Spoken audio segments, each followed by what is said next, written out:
Back in 2008, a catcher out of Georgia was drawing some of the biggest hype we've ever seen to date after a monster season at FSU. Buster Posey, who till this day has had one of the best collegiate seasons ever by a catcher, hitting .463 with 26 home runs and 93 RBIs in 68 games, en route to winning the Golden Spikes Award, has since been hailed one of the greatest prospects in San Francisco Giants history. Well, that's until now. Back in 2023, the Giants landed a 6'7" unit, 16th overall, who had real potential to be a two-way player and now looks like an absolute steal.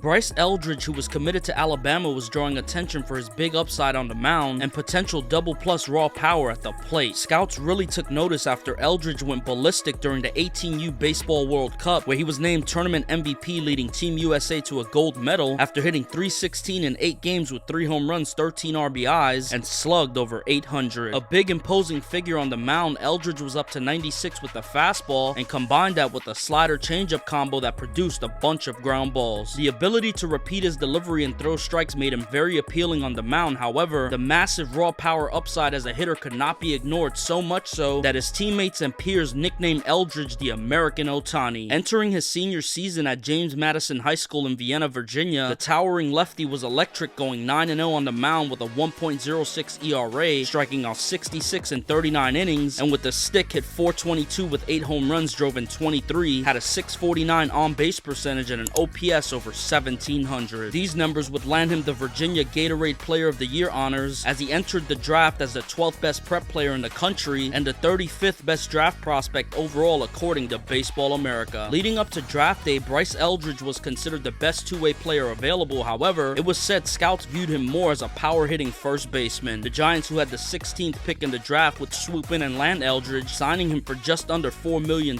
which was over $300,000 under the recommended slot value, which then allowed the club to grab Walker Martin in the second round, a player who led all prep players with 20 home runs to nearly double the recommended slot value. There was speculation leading up to draft day Eldridge had made it clear he wanted the opportunity to both pitch and hit at the professional level, or he'd consider heading to Alabama to play college baseball, and rumors were the Giants were giving him that chance. However, once Eldridge hit the professional ranks, it appeared pitching was all but done. This is the exact same thing that happened with the Giants' first round pick in 2022, Reggie Crawford, who was also a two-way, and once he turned pro became just a pitcher. The decision to solely focus on hitting may have been the best decision of his young career. Eldridge would get a taste of pro ball playing in 31 games in rookie and A-ball, hitting .294 with 6 home runs and 18 RBIs, had a .400 on-base percentage and an OPS over 900, and was primarily a right fielder. This, however, compares nothing to the absolute tear the 19-year-old would go on during the 2024 season as he played across 4 levels, reaching AAA. The Giants announced prior to the season they decided to transition Eldridge to playing first base every day, which is where he played for the majority of the season. At the start of the year, the lefty was the 3rd best prospect in the Giants system and was ranked 35th overall in all of baseball. Eldridge's biggest stint of the year would come in Low A San Jose, where he played in 51 games, hitting .263 with 24 extra base hits, had 45 RBIs with an OPS over 800. This prompted a quick promotion to High A Eugene, where his hitting had scouts and evaluators questioning if we're witnessing the beginning stages of a generational hitter. Once promoted, Eldridge jumped out to a quick start, hitting safely in 7 straight games, but nothing would compare to the torrid month of August, where the lefty hit safely in 22 of 25 games, had 2 multi-home run games, and ended his stint on an 8-game hit streak where he hit .464 with a 1658 OPS, had 5 long balls, forcing a promotion to AA. Eldridge would finish High A playing in 48 games, hitting .335 with 12 home runs, 41 RBIs, and had an OPS over 1,000. He would finish the season playing his final 17 games between Double and AAA, hitting .265. However, by making it to AAA during his age 19 season, he did something that's only been done 3 times this century. The brief 8-game stint at the AAA level made Eldridge just the 3rd high school draftee of the 21st century to see this much playing time in a year following their draft selection. Eldridge would finish the year earning a Futures Game selection and took home the Giants Minor League Player of the Year after hitting .291 in 4 stops of the minors with 23 home runs, drove in 92, had 27 doubles with an OPS OPS approaching 900. The Giants then opted to send over their potential future star to the Arizona Fall League, mainly to get him more reps at first base, and of course he continued to hit, hitting 293 in 10 games with 2 big flies before being shut down. The organization will likely start Eldridge in AA to start the 2025 season, where he'll be 20 for the entire year, with there being a realistic chance the big towering lefty could be in the Bay Area before the season ends.